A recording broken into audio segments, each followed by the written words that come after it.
विदेश मंत्री चीन के ये कह रहे हैं इसकी जिम्मेदारी यूएस को लेनी होगी। चीन ने ताइवान की ओर का एयर स्पेस बंद कर दिया है। ये बड़ी खबर इस वक्त की हम आपको बता रहे हैं, यानी टकराव की स्थिति बढ़ती चली जा रही है और तापमान चीन और अमेरिका के रिश्तों का भी बढ़ता चला जा रहा है। ये साफ संदेश और संकेत है कि एक तरफ ताइवान की धरती पर नैन्सी पेलोसी की लैंडिंग हो चुकी है और दूसरी तरफ ताइवान की तरफ एयर स्पेस बंद कर दिया है चीन ने। दोनों देशों के रिश्तों का तापमान इस वक्त बढ़ता हुआ ये साफ संकेत कि नैन्सी पेलोसी स्पीकर का ताइवान में पहुंचना, और वो तस्वीरें हम दिखा रहे हैं, ये प्लेन की लैंडिंग और इसी के साथ दूसरी तरफ रिश्तों में जो कड़वाहट का टेक ऑफ हो रहा है वो आप देख रहे हैं, क्योंकि चीन इस मामले में कह रहा है कि अमेरिका को इसकी जिम्मेदारी लेनी होगी। विश्वसनीयता खो चुकी है एक देश के रूप में अमेरिका और इसी के साथ उसकी सरकार। दूसरी तरफ चीन की तरफ से ये भी कहा जा रहा है कि धोखा दिया है, हमें कहा था, वादा किया था कि पेलोसी नहीं आएंगी, लेकिन पेलोसी लैंड कर चुकी है ताइवान में। और उधर चीन ने कार्रवाई करनी शुरू भी कर दी है, एयर स्पेस बंद कर दिया है ताइवान की तरफ। गीता हमारे साथ जुड़ गई है एक बार फिर से। गीता, दोनों देशों के बीच जो रिश्तों की कड़वाहट है वो किस तरह से आगे बढ़ती हुई चली जाएगी, क्योंकि अभी से ही खबर आ रही है कि चीन ने एयर स्पेस ताइवान की तरफ बंद कर दिया है।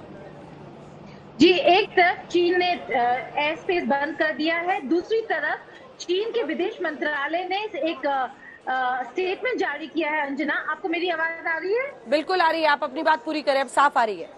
चीन के विदेश मंत्रालय ने एक और फ्रेश वार्निंग दिया है, ये कहते हुए कि अगर ऐसा ही चलता हुआ तो जो एक्शंस अब चीन लेने वाला है उसकी जिम्मेदारी यूएस की होगी। यानी कि ball is now in US court और अब कोई पीछे नहीं हट सकता, क्योंकि नैन्सी पेलोसी ताइवान पहुंच चुकी है। दो चीजें हैं यहाँ पर जो होने वाली है। एक, लगातार हमने दिन भर में आपको दिखाया कि किस तरीके से वॉर प्लेन्स, चीन के जो वॉर प्लेन्स है वो ताइवान के मीडियम जो लाइन है उसको क्रॉस करती हुई नजर आई और कहीं ना कहीं थ्रेटन कर रही थी ताइवान को।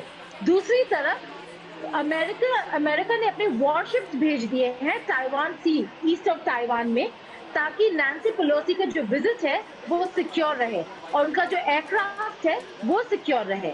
लेकिन सबसे बड़ा मुद्दा ये है अंजना, इस सब में सबसे बड़ा नुकसान किसको होगा?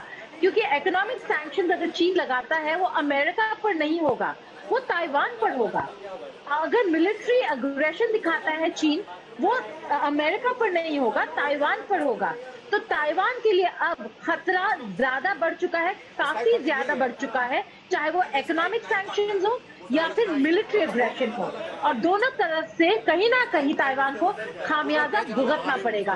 क्या अमेरिका ताइवान के साथ तब खड़ा होगा? ये बहुत बड़ा सवाल है। इसी के साथ कई सारे अभी से विश्लेषक हैं जो अलग अलग तरीके से इस पूरे मामले को देख रहे हैं कि क्या अमेरिका ने अपने कटु रिश्ते जो चीन है उसकी वजह से ताइवान को युद्ध की कगार पर झोंक दिया है। ये एक बड़ा सवाल है जो आने वाले वक्त में खड़ा होगा। फिलहाल ताइपे एयरपोर्ट की हम तस्वीरें दिखा रहे हैं, नैन्सी पेलोसी वहां पर पहुंच चुकी हैं और ताइवान में उनकी लैंडिंग के साथ दोनों देशों के रिश्तों में जो परेशानियों की शुरुआत हो रही है उसके संकेत साफ है। और सवाल यही गीता मोहन बार बार उठता है, जो कई विश्लेषक बता रहे हैं, उनका साफ ये कहना है कि क्या अमेरिका ने एक और मुल्क को युद्ध की कगार पर झोंक दिया है अपनी नीतियों की वजह से, अपने फैसलों की वजह से। कहीं ना कहीं ये सवाल जरूर उठेगा कि इससे फायदा क्या हुआ, इससे क्या ताइवान को कोई मुनाफा हुआ है या नहीं।